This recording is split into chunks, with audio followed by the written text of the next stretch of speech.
Series number 3 on the young season for the Rock City Raptors, this time on the road in Kansas City. Royals in Kauffman Stadium making their home opener debut for the season. Raptors 6-1 going into the game, Royals at 1-4. Kansas City would send Walker Buehler to the mound as the Raptors would counter with Samuel Lynch. However, the day belonged to a different man, Cecil O'Malley, making his second career start for the Rock City Raptors. His first at-bat would take us to the top of the second inning. O'Malley launches one into deep left field. Left fielder can't quite get to it, but that one bounces over the wall. And O'Malley, even though he gets his first major league hit, with the ground rule double, forces the runner to stay at third base. Raptors would get out of the inning without scoring any runs. However, next at bat, Raptors up 1-0. O'Malley, this time to the right center gap. This time it'll score a run. Raptors up 2-0 going into the 5th inning. O'Malley's next at bat would be in the 5th inning on a full count with 2 outs. O'Malley, this one's not staying in the ballpark. It's long gone. Cecil O'Malley, his first career home run. 3 for 3 to start his day, and he was not done yet. In the 8th inning now, Raptors still leading 7-2. O'Malley, another low fastball in the zone, and he takes this one to even deeper left center. A 428-foot home run off of Rowan Wick. Cecil O'Malley, 4 for 4 with 2 doubles and 2 home runs on the day. But to their credit, the Royals would stick in this one. Bottom half of the inning, down 8-2. Arnold Aristi serves up a 3-run bomb to David Dahl. Royals back within 3 now, going into the last inning. Clyde Booker comes in once again for the save. First batter he faces is Brandon Belt, and Booker gets Belt looking with the curveball that just catches the bottom of the zone, and Belt knows it too. Next batter Ruiz. Booker challenges him high and tight with a fastball. Ruiz can't catch up, and 2 batters, 2 strikeouts for Clyde Booker. His last opponent on the day would be Delino DeShields, and he gets him with a slider down in the zone. 3 batters, 3 strikeouts, picks up the save, and the Raptors take Game 1 over the Royals, spoiling their home opener, and move to 7-1 on the season. Game 2 between RC and KC. Royals would suit up in their powder blues this time around with Lucas Giolito going to the mound. Countering against him would be Chad Rosas for the Raptors. Rosas went 7 1/3, only giving up 1 run in his first major league win, but only 2 strikeouts to his name during that game. We start in the 3rd inning, 2 outs and nobody on. Kenny Gann with a deep drive to the right center gap. Both outfielders for the Royals trying to get there, and it would bounce high up off the wall, but not quite enough to get over the fence for a double. Gann would luckily get a triple after all the ground rule doubles yesterday. Up next is Tino Melendez, who had the highest batting average for the Raptors coming into the game, and he offers a soft liner out to right field. Delino DeShields laying out for the catch, saves the first run of the ball game. Get another look here as DeShields dives with his left hand in front of him, tracking the ball all the way. Royals still without a hit to this point. But in the 5th inning, David Dahl would line one over the first baseman, and it would just land fair, giving the Royals a 1-out double. 2 batters later, Chad De La Guerra, he'll line one up the middle, and the run will score for the Royals, giving them a 1-0 lead in the middle of the game.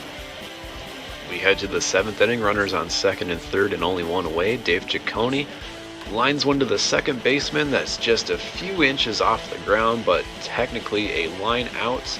That won't get the job done. That leaves it up to Leon Harper for the Raptors, and with a 1-2 count, Lucas Giolito will throw Harper one into the dirt. It will scoot by the catcher Stevenson, and the tying run will score for the Raptors, evening the game up at 1 apiece. The game would remain tied from there as you get a look at Chad Rosas' line, working into the 8th inning in his 2nd straight game. Once again, only 2 strikeouts, but he was very effective at keeping his pitch count down. After a scoreless bottom of the 9th by Rob Montano, we head to extra innings, still tied at 1. Miles Houseman with the bases loaded and a 1-2 count, offers one to left field. It's deep enough for the runner to score, and Cesar Avila will score easily. Raptors take a 2-1 lead in extra innings, but cannot capitalize from there. They'll call on Clyde Booker for his 2nd straight night of work in Kansas City. With 2 strikes and 2 outs, David Dahl will punch one down the left field line the opposite way against the shift. The Royals have something cooking now with 2 away and a runner on 2nd. Once again down to their final strike, Marcus Semien with a full count. Booker gives him a high fastball that he's able to line just up the middle. Bernardo Nieves' throw is not in time, and the Royals tie the game at 2 apiece. Booker would walk the next batter, looking obviously shaken with his first career blown save. With the 1-1 count, Ian Desmond pushes one down the right field line, and it will hit just off the yellow portion of the wall, signifying a fair ball. The Royals get the walk-off win, their second win of the season, and the Raptors lose a heartbreaker, falling to 7-2 on the season. Game 3 would take place the next afternoon as Freddie Peralta would take the mound for the Royals. Raptors go with Sean Lilly making his second career start. Lilly went 6 innings strong, only letting up 4 hits and a walk in his first career start, but this start left something to be desired. First inning, Royals have 2 outs, and Rafael Devers launches one almost into the waterfall in right center.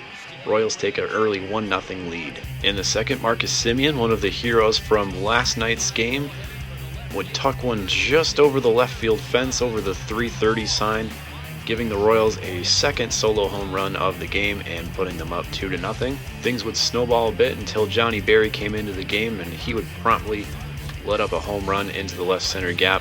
Royals take a 9-0 lead off the bat of Tyler Stevenson.